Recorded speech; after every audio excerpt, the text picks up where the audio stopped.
It all started one blazing hot June afternoon, the kind of day where the sun seems to pour down from the sky like molten gold, and the air is so thick you could slice it with a butter knife. And as I sat in the comfort of my shaded back porch, sipping on a glass of sweet tea and watching the birds flit through the pine trees that lined the fence separating my yard from my neighbor's, I had no idea that my world, my quiet, suburban, carefully maintained world, was about to be upended by a woman named Karen, a woman whose entitlement was rivaled only by her apparent disregard for common decency, neighborhood etiquette, and the basic laws of hydrodynamics. Because as I leaned back in my chair, wiping a bead of sweat from my brow, I heard the first faint gurgle that would become a flood, an actual flood, starting as an innocent trickle of water coming from beneath our shared fence, which I initially mistook for runoff from her sprinklers until I noticed that the volume was increasing rapidly. Not a slow seepage, but a purposeful deluge that began soaking the edge of my meticulously manicured lawn, a lawn I had spent the better part of 2 years nurturing with exacting care. Measured fertilizer schedules,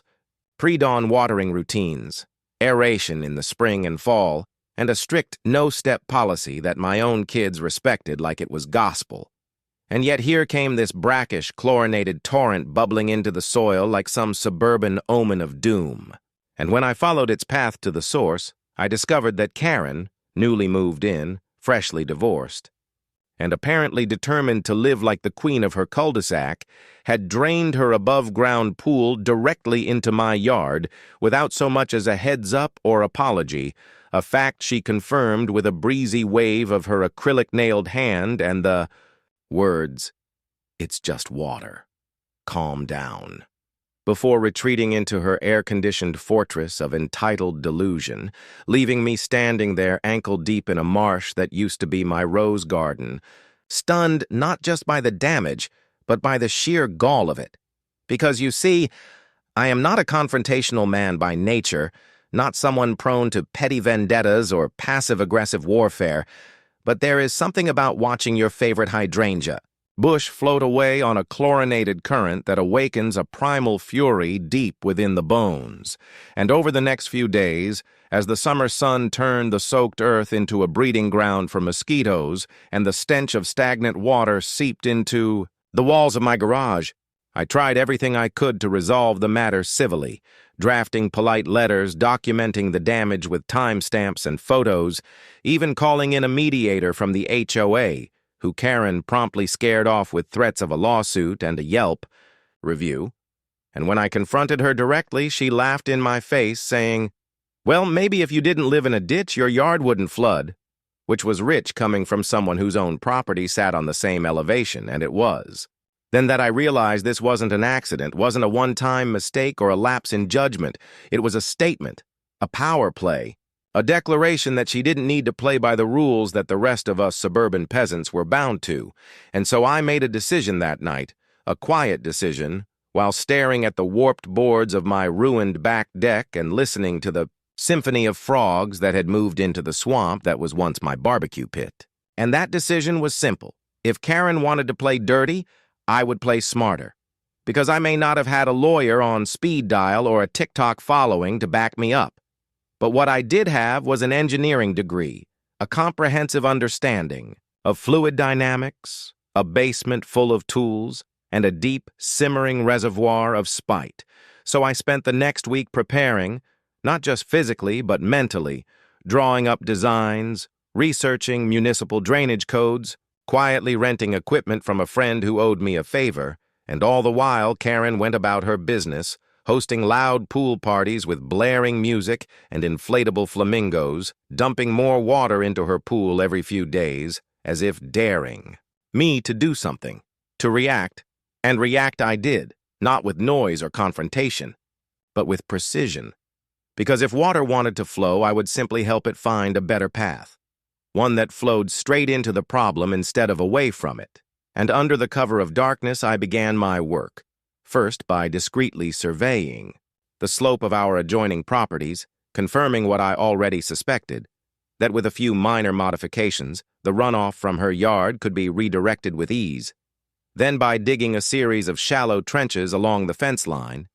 cleverly disguised by mulch and shrubbery, and connecting them to an old French drain that led directly into the stormwater culvert behind our homes. A perfectly legal, perfectly ordinary modification that just so happened to include a fork. 1. Carefully engineered, pressure-sensitive fork that, when tripped by the right volume of water, would close the storm drain route and reroute the flow down a secondary pipe that I laid, section by section,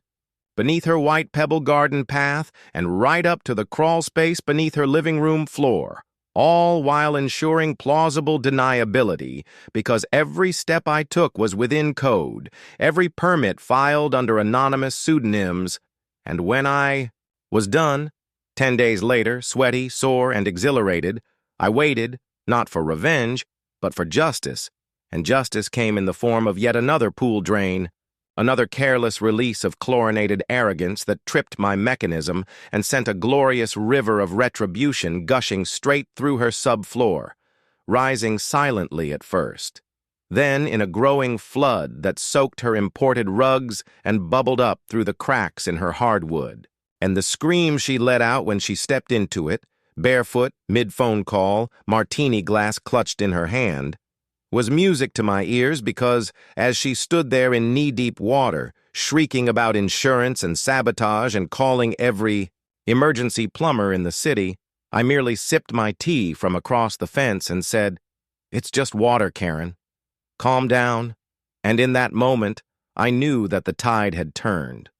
Not just in the literal sense, but in the battle for decency, for boundaries, for the sanctity of green lawns and mutual respect. And though the road ahead would bring more escalation, more absurdity, and more Karen-fueled chaos, I had made my stand, and I had done so not with anger or violence, but with science, patience, and a stubborn refusal to be drowned without a fight.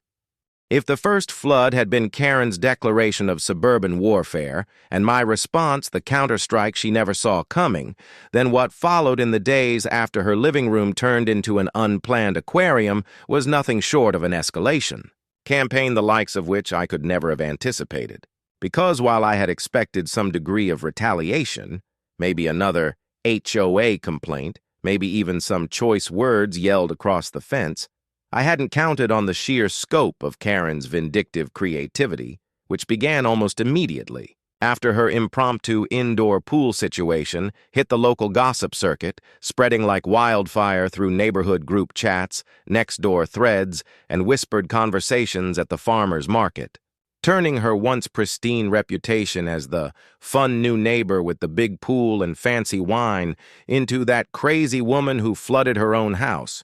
And while I kept a low profile, letting the current of community judgment do its work,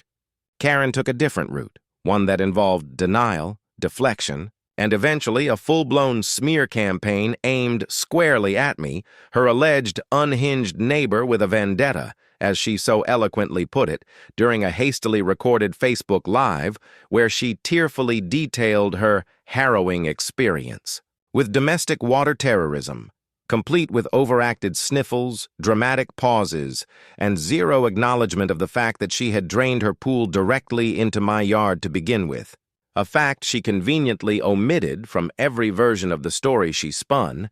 and as that video gained traction among her followers, mostly wine moms and MLM sellers from her previous suburb, she took things further by attempting to isolate me from the neighborhood I'd lived in for over a decade, inviting people over for impromptu wine tastings that were really just gossip sessions, coaching her guests on what to say about me, and even going so far as to hand-deliver cookies to my immediate neighbors with passive-aggressive notes like, "Just trying to spread kindness in difficult times," signed with a heart and her name in glittery cursive ink. But I knew what she was doing, and more importantly, so did everyone else with half a brain, because while Karen may have thought she was playing chess, I had already built the board and programmed the pieces, and I watched her every move with the quiet patience of a man who has spent nights buried elbow-deep in soil engineering drainage systems for vengeance. So when she installed new security cameras pointed directly at my property and began live streaming, Anytime I stepped outside, commenting aloud to her invisible audience about my suspicious lawn behavior, I didn't react, didn't flinch, didn't give her the spectacle she wanted, even when she called the city inspector on me. 3 times, all failed. Or when she stood at the edge of her lawn holding a sign that read, "I deserve peace, not persecution," while a bored teenager filmed her TikToks in the background. And still I said nothing, letting her flail while I documented everything, every lie, every recorded insult, every clear-as-day confession she made in her live streams about how she had to drain the pool again this weekend no matter what, which, as anyone watching could tell, made my case ironclad should I ever need legal recourse. But I wasn't interested in dragging this to court unless I had to, not yet, because I had other plans, quieter plans. And while she obsessed over cameras and optics and her online narrative, I was laying the groundwork for something far more elegant, deterrence through demonstration. And that demonstration came 1 week later, on the day of her infamous second pool party of the summer, which she loudly announced with flyers stuffed into everyone's mailbox. Illegally, by the way, boasting about her totally repaired living room and flood-proof upgrades, all of which amounted to nothing more than a few hastily installed floor fans, rugs that reeked of mold, and a cheap epoxy sealant she'd probably found on discount from a home improvement vlog. And as the day arrived and her yard once again filled with inflatable swans, shallow conversations, and the cloying scent of spiked seltzer, I waited until the moment I saw her walk toward the back of her house, holding the garden hose that fed her pool, preparing once more to drain it like it was some ancient right of entitlement. And then I triggered it. Not the reroute mechanism, that would have been too predictable, but the secondary alert system I'd built, one that activated a series of controlled backflow valves linked to the storm culvert, valves I'd modified with water pressure alarms and a speaker system tucked inside the hollow of a decorative garden gnome, and just as she turned the handle on her hose, ready to once again sacrifice my yard to the gods of her convenience, the gnome lit up with flashing LED eyes and a booming voice that echoed across our lawns. "Unauthorized drainage detected. Reported to municipal code enforcement," followed by a piercing siren and the sudden rising of a sprinkler system I'd discreetly buried along the property line, dousing her in an unexpected torrent of cold water while her guests shrieked and scattered like startled pigeons, leaving Karen standing there soaked, sputtering and furious as my automated system announced. "Violation logged. Water misuse." A bluff, of course, but one backed by enough technical flair to make it convincing. And when the party ended in soggy defeat and Karen marched up to my porch demanding an explanation, I simply looked her dead in the eye and said, "If you don't like consequences, maybe don't invite them," and closed the door, leaving her to stew in her own chlorine-soaked rage. But if I thought that would be the end of it, I was wrong. So very wrong, because the next day I found my mailbox smashed, my trash cans overturned, and the word pervert written in shaving cream across my garage door, and while she denied everything, her smug grin from across the street told me all I needed to know. So I cleaned it up, filed a quiet police report, and began planning the next phase.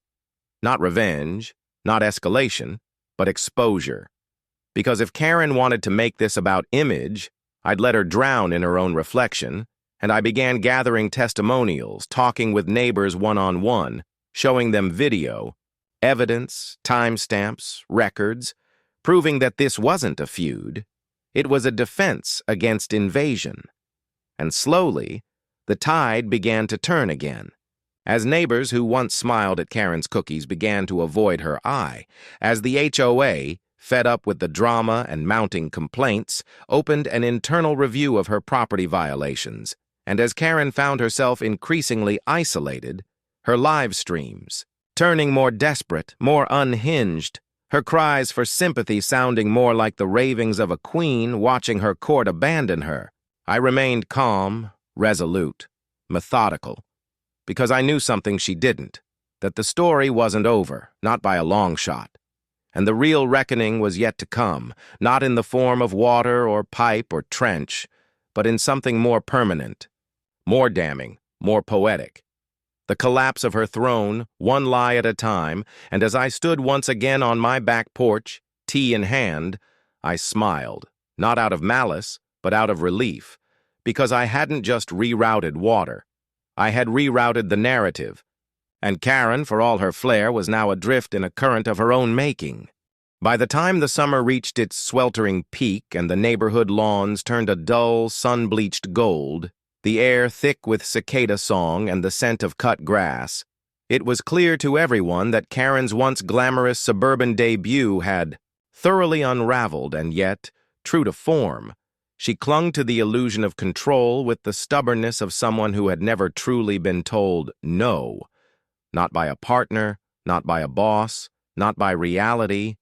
because even as her once pristine living room remained closed off with plastic sheeting and a dehumidifier's constant drone, a sound that became an eerie background chorus to her livestream rants, she doubled down on her vendetta, convinced that I was not only out to ruin her life, but also plotting some grand conspiracy involving the HOA, the water department, and perhaps even the postal service. And while she spiraled deeper into paranoia, I maintained my quiet presence, never directly engaging, never rising to the bait, because by this point the game had shifted from reaction to observation, and my goal was no longer just to defend my yard or expose Karen's behavior. It was to let her unravel herself. And she did spectacularly, beginning with her attempt to install a second, even larger above-ground pool in her backyard. A monstrosity that not only violated multiple neighborhood zoning rules, but also required her to bulldoze part of her garden, which she claimed was infested with communist moles, a theory I sincerely hoped she didn't believe.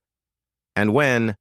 the permits didn't come through fast enough, she simply went ahead with the construction anyway, hiring a team of dubious contractors who worked with surprising speed and very little concern for safety, hauling massive PVC liners, loud diesel pumps, and stacks of concrete blocks through the alley behind our homes at all hours, prompting complaints from half the block. But of course, she framed the pool as a gift to the community and insisted that everyone was welcome to use it. Despite having padlocked the gate and posted a sign that read, "Private members only" in glitter glue, and as if that wasn't enough, she installed a 10-foot privacy fence topped with cheap security spikes on her side of our shared boundary, a move clearly designed to block her view of me or mine of her, though I had to admire the irony. She had boxed herself in, quite literally, and while she thought the fence would isolate me, it only made her more isolated, a lone queen in a chlorinated castle.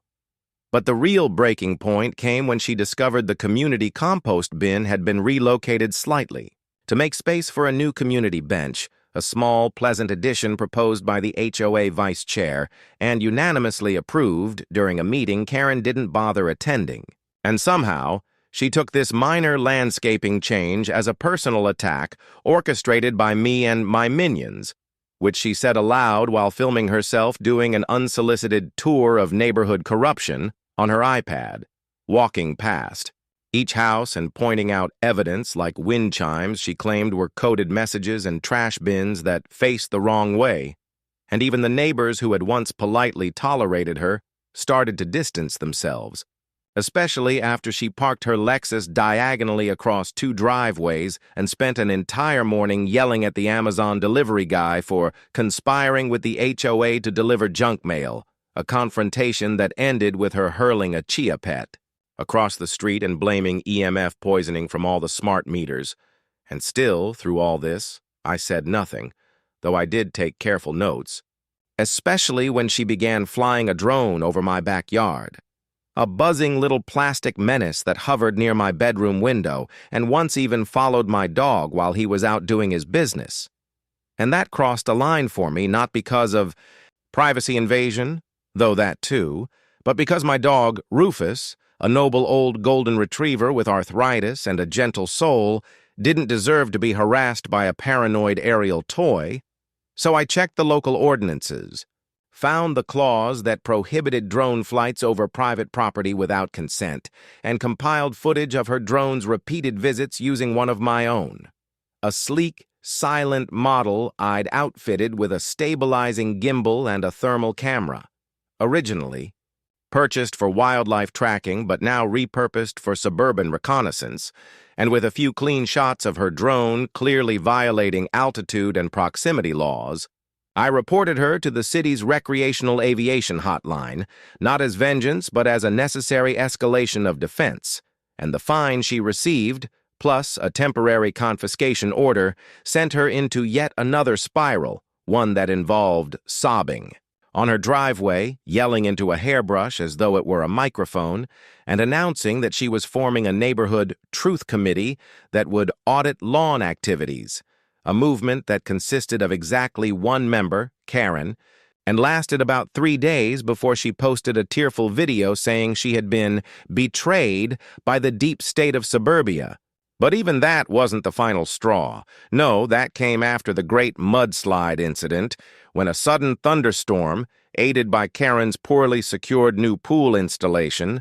caused a wave of dirty runoff to break through her fencing and cascade through her yard, washing over her patio, knocking over her flamingo lawn statues, and, once again, flowing directly into my yard, undoing weeks of regrading work I had painstakingly completed. And that night, as I stood ankle-deep in mud and surveyed the damage, I made a decision, not of retaliation, but of finality, because it had become clear that Karen would not stop, could not stop, and the only solution was to remove the source of the chaos entirely, not through force, but through systems, through the very bureaucracy she had flaunted and mocked, and over the next week I compiled every shred of data, every time-stamped video, every neighbor statement, every environmental infraction, every drone violation, every noise complaint, every structural violation from her illegal pool build, and assembled it into a 148-page report I titled Operation Chlorine Karma, which I submitted not just to the HOA and City Code Enforcement, but to the County Health Department, the Zoning Commission, and, just for good measure, the Better Business Bureau, since she had begun advertising her pool parties as exclusive spa events for hire on Craigslist under the name Karen's Aqua Lounge, and when the letters started arriving, formal, cold, unmistakably authoritative, she tried to fight back at first, holding an emergency press conference from her driveway, complete with a microphone plugged into nothing and a folding chair thrown. But the reality settled in quickly as inspectors arrived, fines mounted, and the city gave her 30 days to dismantle the pool or face escalating legal action. And in the days that followed, as the pool came down piece by piece under the watchful eyes of indifferent contractors and amused neighbors, Karen grew quieter, her tantrums less frequent, her social media presence reduced to vague, passive-aggressive inspirational quotes and photos of wine glasses with captions like, "Only God can judge me." And while I took no joy in her visible unraveling, I felt a deep, satisfying sense of peace, knowing that I had stood my ground, not with shouting, not with pettiness, but with precision and persistence. And as the sun set on that long, chaotic chapter of suburban warfare, I sat once more on my porch, tea in hand, Rufus at my feet, and watched the calm return to my yard, the grass slowly recovering, the flowers blooming again, knowing full well that Chapter 4 would bring its own challenges, but also that whatever Karen threw next, I was ready. And more importantly, so was everyone else. The final chapter of the Karen saga didn't begin with a bang or a scream or even a splash. It began with a whisper, a quiet ripple that moved through the neighborhood in early autumn, when the leaves began to crisp at the edges and the air traded humidity for a cool, biting breeze that smelled of change, and that whisper came in the form of a "for sale" sign hammered into the middle of Karen's meticulously decorated front lawn. Right between the ceramic owl and the scarecrow holding a glitter paint sign that read, Autumn blessings, except for you-know-who. And though it was planted quietly, early on a Wednesday morning by a nervous-looking realtor in a Volvo, the sight of it was louder than any police visit, any HOA notice, any drone strike or water reroute I'd ever orchestrated, because it signaled something deeper than surrender. It was Karen's retreat, and in the days that followed, the mood on our block shifted again. Not into celebration exactly, but into a kind of relieved exhale, as if we'd all been holding our collective breath waiting for the next flood, the next scream, the next accusation hurled across a fence, and now, finally, the threat was dissipating like steam from a cracked pipe. But even as the sign swayed gently in the breeze, its read, "New listing," tag fluttering optimistically, I knew that Karen wouldn't go quietly, because for people like her, departure isn't a graceful exit. It's a scorched earth policy, and sure enough, her final month in the neighborhood played out like a desperate, low-budget sequel to a film no one asked for, starting with a garage sale she called the Freedom Market, where she sold broken patio furniture, stained throw pillows, half-burned scented candles labeled energy healing tools, and at least 6 pool floaties, all while blasting early 2000s pop and ranting to anyone who lingered too long that she was leaving this place of oppression to manifest her truth elsewhere. And though the occasional out-of-neighborhood bargain hunter nodded politely and bought a chipped margarita glass for a quarter, most of us steered clear, unwilling to risk eye contact with a woman who once accused the mailman of tampering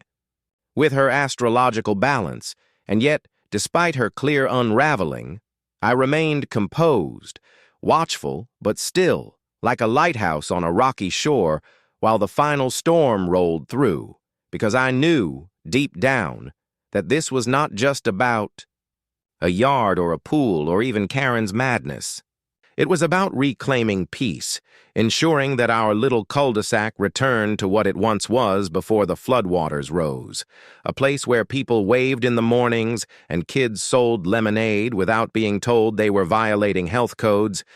And so, as Karen's final days unfolded, I focused not on her theatrics, like the night she walked barefoot down the street in a robe, carrying a wine bottle and chanting about cosmic realignment, but on restoring my home, rebuilding the carefully landscaped yard she'd ruined not once but twice, reseeding the grass with a blend of drought-resistant fescue, lining the perimeter with raised beds for fall vegetables, and finally installing a small wooden bench where my back fence met the big oak tree, a place where Rufus and I could sit in the mornings,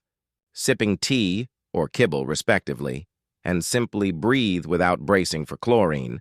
But Karen, of course, couldn't leave it at that, and in her final week she filed one last spectacular complaint to the HOA, an 11-page handwritten document claiming that my yard renovations had caused an emotional sinkhole in her soul and alleging that my bench constituted an unauthorized neighborhood surveillance post, which the HOA dismissed with what I can only describe as professional eye-roll energy. And then, with no more cards to play and no more neighbors willing to humor her, Karen packed up what remained of her empire, her wine rack, her ring, lights, her crate of Karen's Aqua Lounge, branded towels, and left. Not with grace, but with noise, her moving truck blocking the street for 6 hours while she shouted at the movers. Accused a passing jogger of stealing her garden gnome, it was in her trunk, and ultimately left behind a yard littered with dead grass, a broken sprinkler head, and a half-deflated inflatable unicorn tangled in a fence post like the final casualty of a very strange war. And after she was gone, truly gone, the change was almost immediate. The quiet was deeper, the air lighter, and one by one the neighbors emerged, blinking like survivors from a long storm, some coming over to introduce themselves properly for the first time, others bringing welcome-back cookies. And I realized in those gentle moments that the Karen episode hadn't just been about conflict, it had been a crucible, one that reminded us all how fragile peace can be and how important it is to stand your ground, not out of spite, but out of the quiet conviction that your home, your sanctuary, deserves to be protected. And so life resumed its rhythm, slowly but steadily. And though the scars remained, faint trenches in the lawn, the occasional drone fragment, the faint chlorine tang that lingered after rain, they became part of the landscape, reminders not of defeat, but of resilience, and in time, someone. New bought Karen's house, a young couple with a toddler and a golden doodle who installed a modest vegetable patch where the pool once sat and waved cheerfully every morning, unaware of the saga that had unfolded just one season before. And maybe that's the way it should be. Stories like these fading into legend, passed down in whispers at HOA barbecues and late-night fire pits, a cautionary tale wrapped in absurdity. And as I sit now on my bench, tea warm in my hands, Rufus dozing beside me, I feel no anger, no gloating, only a deep, hard-earned peace, because in the end, I didn't just reroute the water, I rerouted the chaos, the entitlement, the noise. And in doing so, I reclaimed not just my yard, but my quiet corner of the world.